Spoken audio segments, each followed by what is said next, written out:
What up guys, so I figured I'd do a video because I've had a lot of people ask me about the setup that's run on this Rocky. So first I'll give you a wee breakdown. It's a 1985 Daihatsu Rocky, or Rugger, depending on where you are. It's a 2.8 turbo diesel.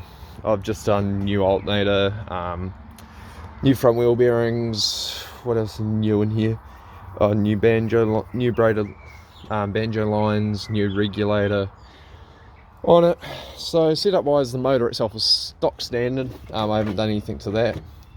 Everything's off at the moment because I'm replacing the thermostat gasket between the block and, well, the motor itself and this housing, and then doing the thermostat as well because that was absolutely stuffed. I don't even think, oh, it's still in there. And this is why you replace your thermostats and run antifreeze. So pretty much, motor wise, it is stock standard, as bone stock as you can actually get, really. Body wise, the bull bar's stock. I've put a LED light bar on the front. It's running 30 by 9.5 Good Ride radials on black track rims. They're five stud 15s. I'm not sure of the offset because I haven't actually taken one off, but paint wise, primer grey. I didn't see much point in painting it a expensive ass colour when it's only going to get beaten up. Like, you can already see where I've smacked, where it's chipped off the paint there. Smashed the mirror when we last went full driving.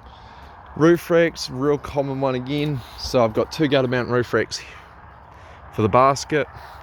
At the back I've got another gutter mount roof rack, which I bent and adapted and then drilled straight through the body, put a block of rubber, or a piece of rubber there, and then another on the other side, and silicone the hole shut so no water gets in.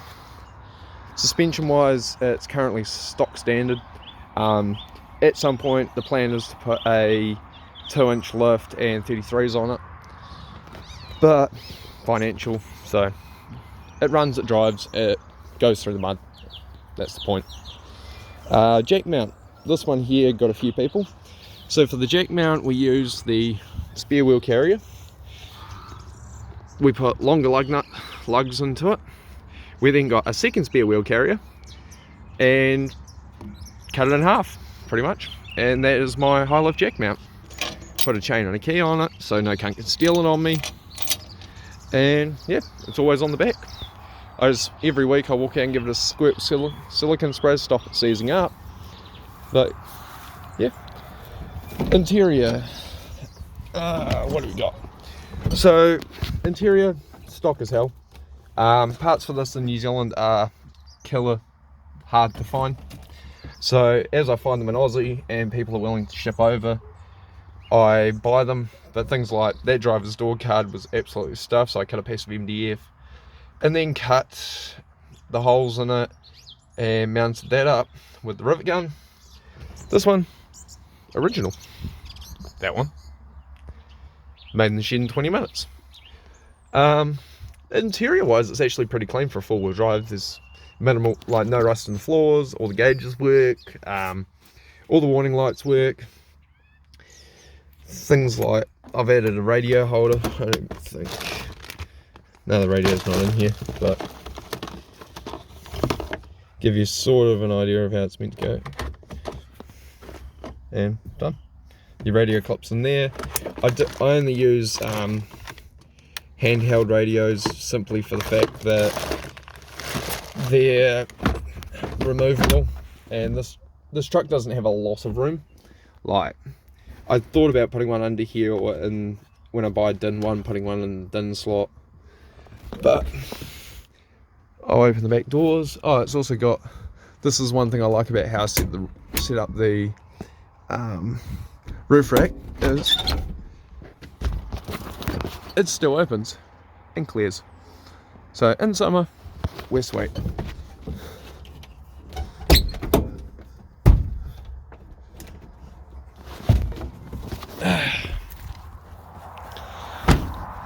It has a removable hardtop, so this back panel here comes out.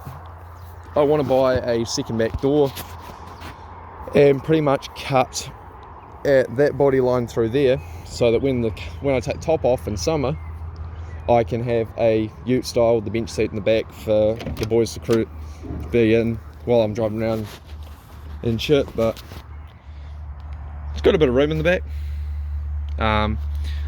Bench seat, as I said, it's got a rear window wiper, square doors, fire extinguisher set up.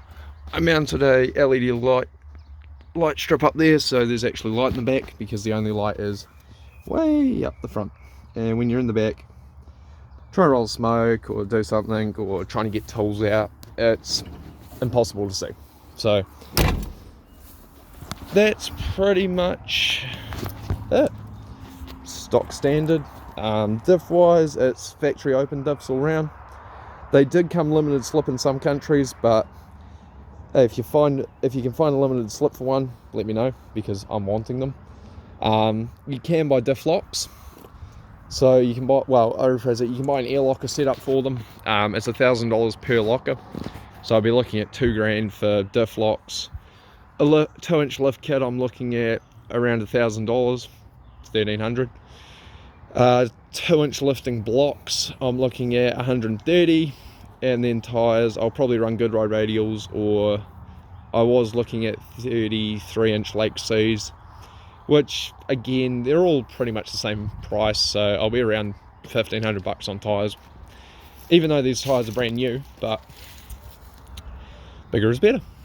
Not, but plan is to put LED headlights in, and then eventually when I decide to paint it black, I'll clean the engine bay up a bit. I'll probably go through, take the cover off, re-gasket the cover, paint it up again, clean a few things off, might replace glow plugs, and just give it, I'm just going through over time and giving it a service. It has done 500,000 K, so like people are like, oh, it's slow, it's not exactly fast and all this kind of shit. It was never designed to go fast, but it's trucked on at 500,000 K. And as far as I know, it's all original. The motor was never swapped out. I did think about putting a bigger turbo on it, but personally, it's done 500,000 K on this turbo, and I'll just leave it at that, and it can putter away until the turbo dies and I'll buy another one. But yeah, so thanks for watching, guys. I'll put a video at the end of when we were playing down the Appleby in the mud. If you click the link in the description, it'll take you to the full video of that. But hope you enjoy and have a good one. Latest.